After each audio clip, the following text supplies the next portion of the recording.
വയനാടിന്റെ സർവ്വ സൗന്ദര്യവും ഒന്നിച്ചാസ്വദിക്കാൻ പറ്റുന്ന ഇടങ്ങളാണ് ചൂരൽമലയും മുണ്ടക്കയും അട്ടമലയുമൊക്കെ.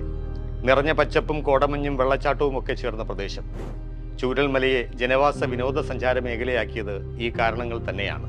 റിസോർട്ടുകളും ഹോം സ്റ്റേകളും ഹോട്ടലുകളും സ്കൂൾ കെട്ടിടങ്ങളും വ്യാപാര സ്ഥാപനങ്ങളും കൊണ്ട് ചൂരൽമല ഗ്രാമമുഖച്ഛായ മാറ്റി ഒരു ചെറു പട്ടണമായി വളർന്നു.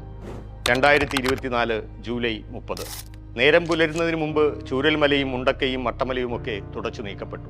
ഇരച്ചെത്തിയ പ്രളയജലവും മണ്ണും ചെളിയും കല്ലും പാറകഷ്ണങ്ങളും ആ നാടിനെയും അവിടുത്തെ മനുഷ്യരെയും അപ്പാടെ തുടച്ചു നീക്കി.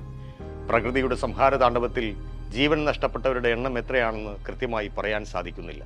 പരിക്കേറ്റവർ, സർവ്വതും നഷ്ടപ്പെട്ട് ആശുപത്രികളിലും ദുരിതാശ്വാസ കേന്ദ്രങ്ങളിലും കഴിയുന്നവരുടെ നിസ്സഹായാവസ്ഥ, അവരുടെ കണ്ണുനീർ മനുഷ്യ മനസ്സുകൾക്ക് താങ്ങാനാകില്ല. ഏറെ ആഗ്രഹങ്ങളും സ്വപ്നങ്ങളും മനസ്സിൽ സൂക്ഷിച്ച് ഉറങ്ങാൻ കിടന്ന ഒരു കൂട്ടം മനുഷ്യർ എന്താണ് സംഭവിക്കുന്നത് എന്ന് പോലും തിരിച്ചറിയാതെ നാമാവശേഷമാക്കി